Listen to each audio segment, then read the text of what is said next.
오늘 우리에게 주시는 하나님의 말씀은 요한복음 15장 12절에서 17절 말씀입니다.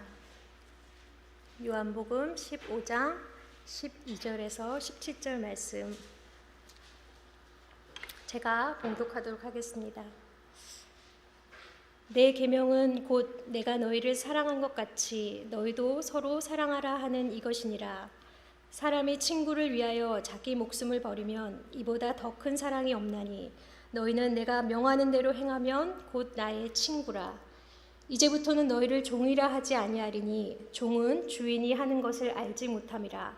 너희를 친구라 하였노니 내가 내 아버지께 들은 것을 다 너희에게 알게 하였음이라. 너희가 나를 택한 것이 아니요 내가 너희를 택하여 세웠나니 이는 너희로 가서 열매를 맺게 하고 또 너희 열매가 항상 있게 하여 내 이름으로 아버지께 무엇을 구하든지 다 받게 하려 함이라. 내가 이것을 너희에게 명함은 너희로 서로 사랑하게 하려 함이라. 아멘. 몇 주 전에 목사님께서 에녹에 대한 설교를 하셨습니다.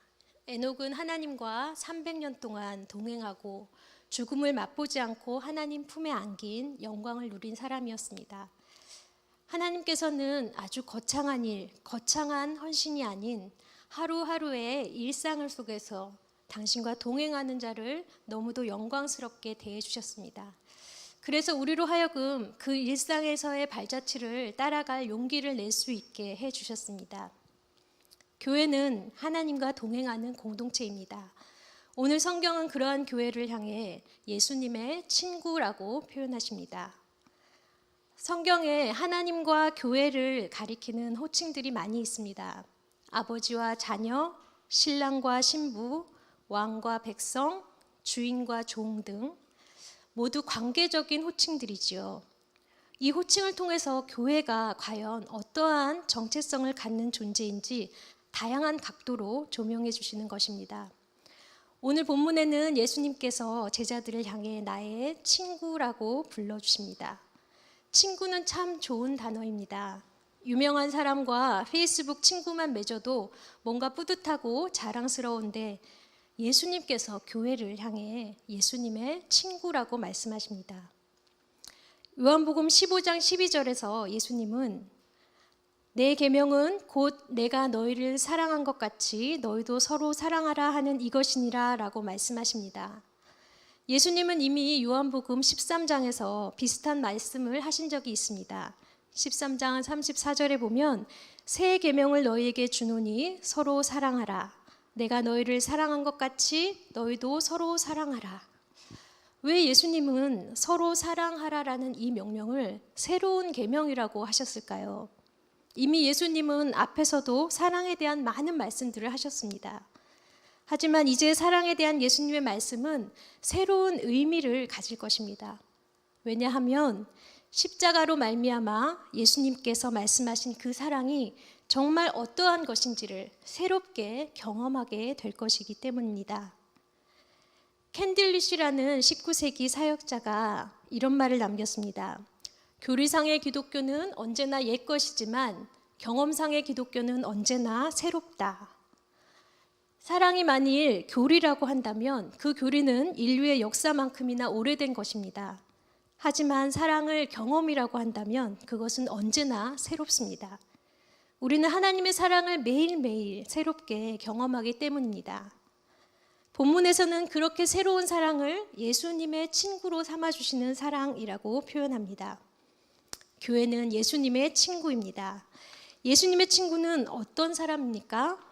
첫 번째, 예수님의 친구는 바로 대속의 사랑을 입은 자들을 의미합니다. 13절 말씀을 한번 같이 읽어보겠습니다. 사람이 친구를 위하여 자기 목숨을 버리면 이보다 더 큰 사랑이 없나니. 예수님께서 그의 친구에게 베풀어 준 사랑을 목숨을 내어주는 사랑이라고 표현합니다. 예수님은 우리가 세상 가운데 살고 있을 때 우리를 친구라고 불러주셨고 우리를 위해 대속적인 희생을 당하심으로 우리를 친구 삼아 주셨습니다. 사람도 친구를 위해 죽는 사람이 있다면 그의 사랑은 여러 사람의 입에 오르내리며 칭송을 받을 것입니다. 친구의 목숨값으로 살게 된 그 사람의 인생은 하루하루가 더 소중하고 값진 인생이 되어야 할 것입니다. 우리를 위해 목숨을 내어주신 친구, 예수님은 인간을 위해 그렇게까지 낮아질 필요와 이유가 전혀 없는 분이셨습니다. 그런데도 예수님은 내가 왜 고난을 받고 나를 낮추어야 하는가 하고 따져 묻지 않으셨습니다. 그분이 목숨을 버려야 했던 단 하나의 이유가 있다면 그것은 그저 이처럼 우리를 사랑하셨기 때문입니다. 그리스도께서 자신만을 생각하시고 성자 하나님으로서 하늘의 영광과 위엄을 지키려고만 하셨다면 교회는 존재하지 않았을 것입니다. 그렇게 주님은 자신의 피로 교회를 친구 삼으셨습니다. 구약에는 하나님의 친구라고 불렸던 두 사람이 있습니다. 그는 아브라함과 모세입니다. 창세기 18장 17절에 보면 하나님은 소돔과 고모라를 멸망시키기 전에 여호와께서 이르시되 내가 하려는 것을 아브라함에게 숨기겠느냐라고 하십니다. 그리고 아브라함의 간청에 귀를 기울이십니다. 이사야 41장 8절에는 하나님이 이러한 아브라함을 바로 나의 벗이라고 부르십니다. 모세도 마찬가지입니다. 출애굽기 33장 11절에 사람이 자기의 친구와 이야기함 같이 여호와께서는 모세와 대면하여 말씀하시며 라고 하십니다. 그런데 중요한 것은 하나님의 친구가 되는 것은 사람 편에서 되는 일이 아니라 하나님 편에서 그렇게 해주시는 일이라는 사실입니다. 이것은 언약의 원리와 동일합니다. 칼빈은 이렇게 말했습니다. 인간이 하나님께 언약을 맺자고 먼저 나선 것이 아닙니다. 오히려 하나님께서 인자하심으로 먼저 일을 시작하셨습니다. 우리는 하나님께 낯선 자이기 때문에 하나님과 친해질 자격이 전혀 없습니다. 하지만 하나님은 황송하게도 친히 우리를 자신과 연결시키십니다. 아브라함이 갈대아 우르에서 우상 숭배하고 있을 때 하나님께서 일방적으로 그를 찾아오셔서 언약을 맺으셨습니다. 모세가 광야에서 장인 이드로의 양을 치고 있을 때 하나님께서는 그를 찾아오셔서 친구 삼으셨습니다. 그리고 그들을 친구로 삼기 위해서 스스로를 낮추셨습니다. 아브라함과 언약을 맺을 때도 쪼갠 고기 사이로 하나님이 지나가셨습니다. 모세와 언약을 맺으실 때도 유월절 어린 양의 피를 보여주셨습니다. 하나님께서 스스로 언약의 보증이 되신 것입니다. 오늘 본문 요한복음 15장 16절 상반부에 보면 너희가 나를 택한 것이 아니요 내가 너희를 택하여 세웠나니 이렇게 말씀하십니다. 바로 이러한 사랑이 예수님의 친구를 향한 하나님의 사랑입니다. 우리가 세상 가운데 살 때 예수님께서 우리를 불러주셨고 우리를 위해 대속적인 희생을 당하심으로 우리를 친구 삼아 주셨습니다. 이것이 예수님의 친구됨의 첫 번째 의미입니다. 두 번째, 교회가 예수님의 친구라는 의미는 바로 예수님의 비밀을 안다는 것입니다. 15절 말씀을 한번 다 같이 읽어보도록 하겠습니다. 이제부터는 너희를 종이라 하지 아니하리니 종은 주인의 하는 것을 알지 못함이라. 너희를 친구라 하였노니 내가 내 아버지께 들은 것을 다 너희에게 알게 하였음이라. 네, 여기에서 종과 친구가 대조되어 나타나는데 예수님이 제자들을 너희가 이제는 종이 아니라 나의 친구라고 말씀하셨을 때 그 차이가 계급적인 차이가 아님을 알 수 있습니다. 그 차이는 바로 예수님의 마음을 온전히 아느냐 모르느냐 그 차이입니다. 다시 한번 본문을 보면 이제부터 너희를 종이라 하지 아니하리니 종은 주인이 하는 일을 알지 못한다고 했습니다. 너희는 나의 친구인데 친구는 내가 내 아버지께 들은 것을 다 너희에게 알게 하였다라고 말씀하시고 있습니다. 종과 친구의 차이는 분명합니다. 종은 주인에게서 무엇을 행하라는 명령을 받기만 할 뿐이지 그것을 왜 해야 하는지 알 수 없습니다. 반면에 친구는 그의 생각과 그의 은밀한 것들에 대해서 듣고 그의 마음을 온전히 이해한 가운데서 그 명령에 순종하기 때문에 그 순종을 특권으로 여깁니다. 한마디로 말해서 예수님께서 종과 친구 사이에 설정해 두고 있는 그 차이는 명령하고 순종하는 관계가 바뀌었다는 것을 말하는 것이 아닙니다. 바로 불완전한 이해와 온전한 이해 간의 차이입니다. 예수님의 마음을 아느냐 모르느냐의 차이인 것입니다. 예수님께서 우리를 친구라고 불러주셨을 때 예수님이 우리에게 명령을 내리실 수 있는 절대적인 권리가 전혀 줄어들지 않습니다. 하지만 예수님은 우리를 친구로 삼아주셔서 예수님의 동기와 계획과 목적들을 알려주시는 수고를 아끼지 않으십니다. 종은 주님의 마음을 모른 채 일을 합니다. 그러나 친구는 주님의 마음을 알기에 순종합니다. 우리가 주일마다 예배의 자리에 나오고 또 이렇게 기도의 자리에 나옵니다. 그것이 하나님의 명령이라 생각하고 순종합니다. 모이기를 힘쓰고 직분을 맡아 성도를 겸손히 섬기라는 명령에 순종합니다. 종은 그냥 예수님이 명령하셨기 때문에 그 일을 합니다.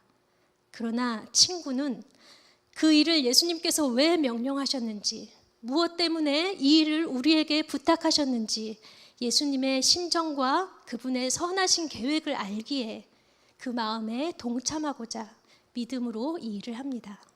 이것이 종과 친구의 큰 차이입니다. 제가 몇 주 전에 장로님과 함께 영락고등학교 교장 선생님을 만나 뵙고 학교를 둘러볼 일이 있었습니다. 저는 그때 교장 선생님의 말씀 중에 잊혀지지 않는 한 말씀이 있었습니다. 교장 선생님께서 우리 교회에 강당을 대관해 주는 일을 진행하기로 결정을 하고 나서 학교의 교직원들과 또 실무적으로 수고하시는 그런 실무진들과 함께 이런 대화를 나누셨다고 한 이야기를 들었습니다. 그 교장 선생님께서 우리가 이 일을 하기로 결정을 했고 그래서 진행을 할 터인데 시작하기에 앞서 여러분의 마음을 알고 싶습니다. 굳이 안 해도 될 일을 한다고 생각하고 이 일을 하는 것과 해야 하는 일이라 생각하고 이 일을 하는 것, 이 둘은 천지 차이가 납니다. 저는 이 일이 우리 학교가 꼭 해야 하는 일이라고 생각하는데 여러분의 생각은 어떻습니까? 이렇게 물으셨다고 해요. 그러자 모든 직원분들이 교장 선생님의 마음을 잘 이해했고 그들도 역시 이 일이 주님을 위해서 해야 하는 일이라고 생각했다고 대답하셨다는 것을 들었습니다. 어쩌면 굳이 안 해도 되는 수고와 불편을 감당해야 되는 이 상황에서 이분들은 이 수고가 하나님께서 기뻐하시는 일이라고 생각했던 것 같습니다. 교회를 사랑하시는 주님의 마음을 알기에 비록 많은 수고와 또 불편함이 요구되는 상황에서도 결단할 수 있었습니다. 그들은 예수님의 친구의 마음으로 순종했습니다. 이렇게 주님은 지금도 예수님의 친구들을 통해 일하기 원하시고 또 예수님의 친구들을 통해 일하고 계십니다.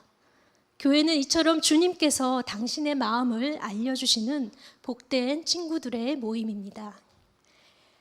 세 번째, 예수님의 친구들은 예수님의 마음을 아는 것에 그치는 자들이 아니라 그 명령에 순종함으로 열매 맺는 자들입니다. 14절 말씀을 같이 한번 읽어보도록 하겠습니다. 너희는 내가 명하는 대로 행하면 곧 나의 친구라. 종이 아니라 친구라고 불러주셨다고 해서 우리가 예수님과 대등한 우정이 아님을 기억해야 합니다. 주님이 우리에게 명령하시고 우리가 순종하는 관계가 변하는 것은 아닙니다. 예수님의 친구가 되었다고 해서 우리가 예수님께 명령하는 관계는 더더욱 아닙니다. 여전히 우리는 그분의 명령을 행해야 합니다. 예수님의 명령을 순종하는 길은 쉽지 않은 길입니다. 하나님께서는 당신의 뜻을 알게 하셔서 그 뜻에 순종하는 마음을 주실 때도 있지만 때로는 그 말씀이 온전히 이해가 안 될 때도 많이 있습니다. 하지만 그 말씀을 순종해 보면 주님의 속마음을 더 깊이 알게 되고 정말 주님의 말씀에 순종하기를 잘했다는 생각이 듭니다. 이것이 바로 예수님의 친구가 갖는 특권이요 사명입니다. 학교에서 논문을 쓰다 보면 열심히 써간 것을 지도 교수님께서 수정할 때가 많이 있습니다. 당장은 정말 속상합니다. 내 생각이 맞는 것 같은데 다 고치라고 하면 정말 마음이 힘들죠. 그러나 지도해 주시는 교수님의 말씀을 따라 다시 수정하고 보면 훨씬 더 좋은 논문이 되어 있는 것을 느낄 수 있습니다. 그제서야 왜 그렇게 하셨는지 이해가 되고 교수님의 말씀을 듣기를 정말 잘했다는 생각이 드는 것이지요. 이렇듯이 예수님의 말씀을 들었을 때 그 말씀을 순종해 보면 우리는 예수님의 마음을 더 알게 되고 또 그분에 대한 믿음이 더욱 커지게 됩니다. 예수님은 이러한 친구의 특성, 말씀을 듣고 행하는 자의 특성을 마태복음에서 또 다른 비유로 설명하고 계십니다. 마태복음 7장 24절에서 27절 말씀을 한번 다 같이 천천히 읽어보도록 하겠습니다. 시작.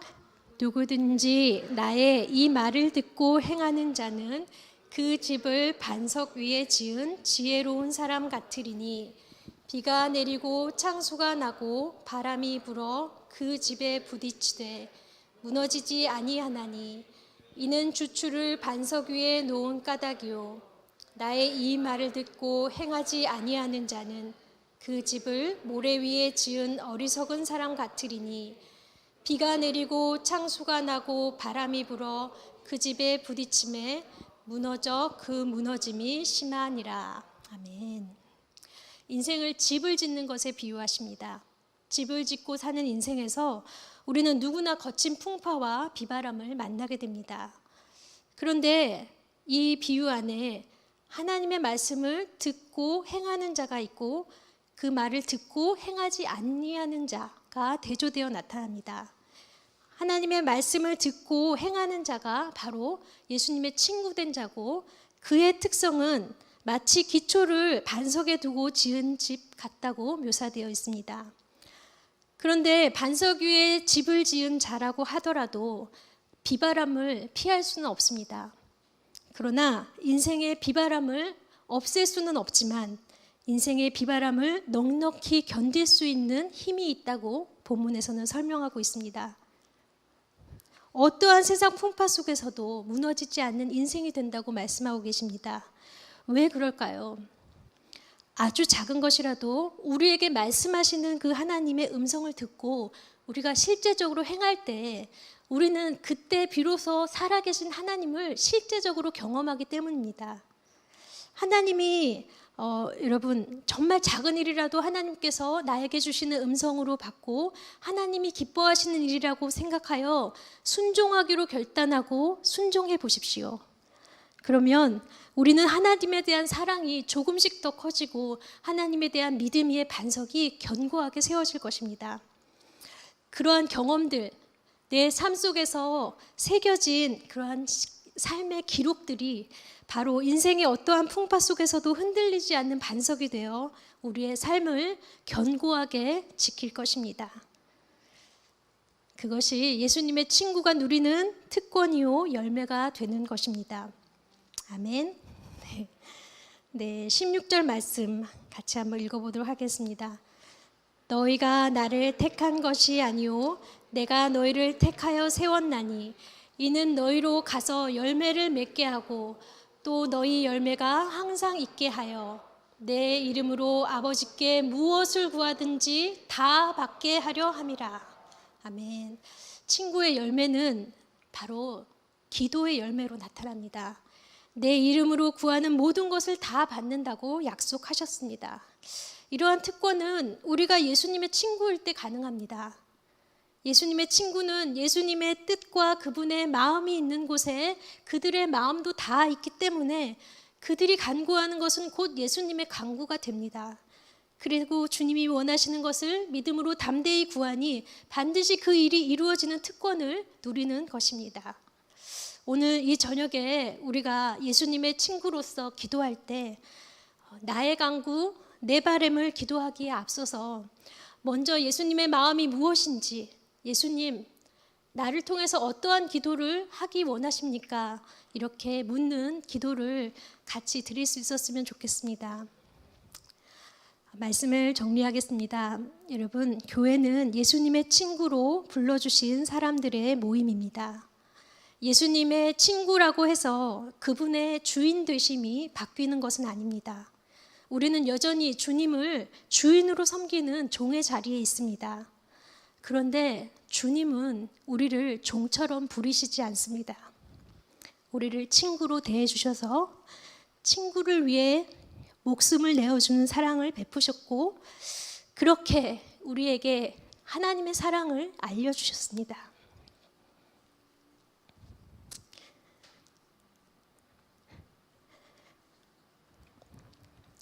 예수님의 마음을 아는 자들은 예수님을 위해 기꺼이 순종하며 주님이 원하는 길을 따라갑니다. 그것이 진짜 친구이고, 또 친구를 팔로워한다 그러잖아요. 페이스북에서 정말 예수님을 팔로워하는 그러한 사람들의 모임인 것입니다. 우리는 예수님의 마음을 알기에 그의 뜻이 내 삶 가운데 이루어지기를 간절히 기도하면서 삶으로 열매를 맺습니다. 한 해 동안 하나님께서는 우리를 너무도 사랑하셔서 친구로 동행해 주셨습니다. 저는 우리 교회에 이런 예수님의 친구들이 정말 많다고 생각합니다. 이 저녁에 기도의 자리에 나오신 사랑하는 교우 여러분, 예수님의 친구로서 누리는 그 충만함과 담대함으로 주님의 뜻이 나를 통해, 우리 교회를 통해 이루어지기를 간구하는 기도회가 되기를 주님의 이름으로 축원합니다. 아멘. 우리 찬송가 442장 같이 찬양하고 기도하겠습니다.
우리 서로 받은